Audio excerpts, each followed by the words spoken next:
सासू माँ बदल गई। कहानी उस घर की है जहाँ बहू और बेटी को एक माना जाता था, लेकिन फिर।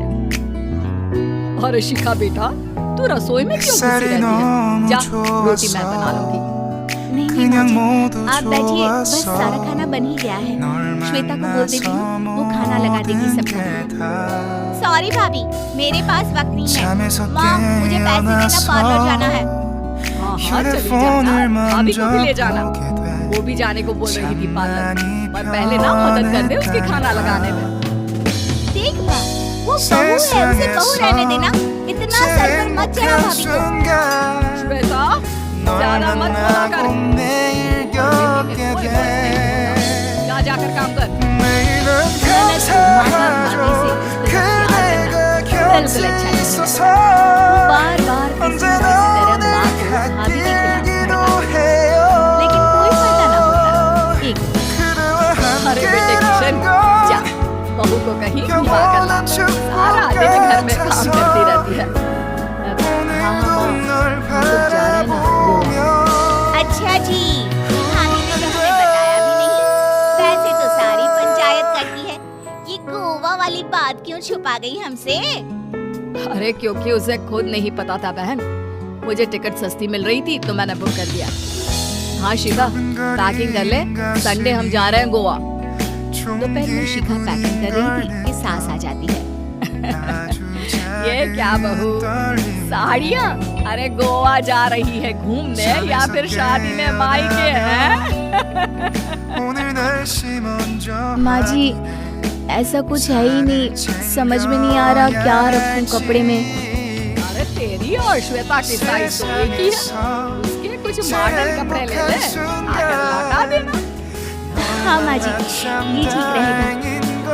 शिखा श्वेता के पास जाती है और उसे कपड़े मांगती है। ना जी ना, मैं अपने कपड़े ना दूं, वैसे भी फैल जाएंगे मेरे कपड़े, बहुत महंगे वाले हैं। शिखा मुंह लटकाकर कमरे में आ जाती है तो सास कहती है, चल तैयार हो जा, तुझे मैं शॉपिंग करा कर लाती हूँ गोवा की। बस फिर क्या था, सास बहू निकल जाते हैं मार्केट और एक से बढ़कर एक ड्रेस खरीद कर घर आते हैं। पहले बता देती कि नए कपड़े दिलाने वाली है भाभी को, तो मैं अपने ही दे देती ना भाभी को, मुझे दिला देती नए कपड़े। देख श्वेता, परिवार का मतलब सबके साथ रहना होता है, ना कि सिर्फ अपना सोचना। वैसे भी तुझे अच्छे संस्कार सीखने चाहिए। रही बात कपड़ों की, तो शिखा, आज से घर पर भी तू मॉडर्न कपड़े ही पहनेगी। कोई जरूरत नहीं है ये साड़ी वाड़ी लपेटने की। अब क्या था, घर पर श्वेता और शिखा एक जैसे रहते। एक बार पड़ोसन आती है। अरे बेटा, अपनी माँ को तो बुलाना जरा, बात करनी है। शिखा सास को बताती है और रसोई में चली जाती है। ये आपकी बेटी बहुत बड़ी हो गई है, इसके लिए एक रिश्ता है, कहो तो बता दूं। ये बेटी नहीं बहू है, घर में सब एक जैसा ही रहता है। वैसे मेरी बेटी भी बड़ी हो गई है, कोई रिश्ता हो तो जरूर बताना। पड़ोसन रिश्ता लेकर उन लोगों के घर आती है। तब श्वेता की होने वाली सास कहती है, तो ये घर है, कितने मंजिल का है? और ये बहू ने आपकी क्या पहन रखा है, जीन्स टॉप? अरे भाई, साड़ी वाड़ी नहीं है क्या इसके पास? देखिए, सर्दी है तो साड़ी में बहू कैसे मैनेज करती, वैसे पहनती है साड़ी भी। देखिए, हम लोग ठहरे पैसे वाले लोग, कोई कमी नहीं है हम लोगों के पास पैसों की, बहुत पैसे हैं, जमीन, नौकर चाकर, कार, सब कुछ है, लेकिन घर में संस्कारी बहू चाहिए। समझ रही हैं ना आप? सास कुछ कहती कि श्वेता बोल पड़ती है, हाय रे, नौकर चाकर से लेकर जमीन, कार, पैसा, हाँ, मुझे रिश्ता मंजूर है मुझे। अरे रुक जा श्वेता, मैं बात कर रही हूँ ना। देखिए, हम लोगों के घर इतनी आजादी नहीं मिलेगी। अरे हाँ कर देना माँ, हाँ कर दे जल्दी से। सास क्या करती, बेटी की शादी ऐसे घर में कर देती है जहाँ ना उनके विचार मिलते हैं और ना ही आचार।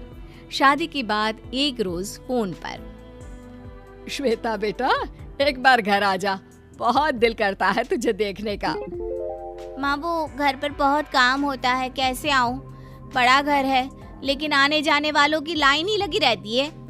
बेटा मैं तो जानती थी उस घर का हाल, लेकिन तू ही नहीं मान रही थी। माँ देख, हर घर का यही हाल है। तेरी बेटी को यहाँ घूंघट हटाने की परमिशन नहीं है और एक तरफ भाभी स्कर्ट पहनकर घूम रही है। बेटा मुझे क्या पता था कि मेरी बेटी को ससुराल के नाम पर पिंजरा मिल जाएगा। अच्छा माँ, फोन रखती हूँ, सास को गर्मा गर्म रोटी खिलानी है। तुम लोगों की तरह नहीं कि एक रोटी बनाओ, एक सब्जी बनाओ, फिर सारा दिन फ्री होकर घूमो। सास फोन तो रख देती है, लेकिन सोच में पड़ जाती है कि एक तरफ बेटी जिसे कोई आजादी नहीं, वहीं दूसरी तरफ बहू जिसे देखकर लगता ही नहीं कि उसकी शादी भी हुई है। अगले रोज। शिखा, अरे ओ शिखा। हाँ माँ, क्या हुआ? कुछ चाहिए आपको? मैं जिम जा रही थी। जिम के कपड़ों में बहू को देखकर सास को घूंघट में अपनी बेटी का ख्याल आता है। देख बहू, घर में बहू की तरह रहा कर। इतने टाइट कपड़े पहनकर जिम जाना पसंद नहीं मुझे। जा जाकर रोटी बना। रोटी? माँ अभी तो शाम की 6 बजे हैं, इस वक्त रोटी? अब क्या मेरे खाने पीने पर भी पहरा है? अरे जब मर्जी तब मैं अपने घर में खा भी नहीं सकती क्या? बहू को अजीब लगता है। वो समझ नहीं पाती कि जो सास कल तक इतनी सपोर्टिव थी, उन्हें अचानक से क्या हो गया। वो किचन में जाती है, गरम रोटी के साथ 2 तरह की सब्जी, रायता, सलाद सब लेकर सास के पास आती है।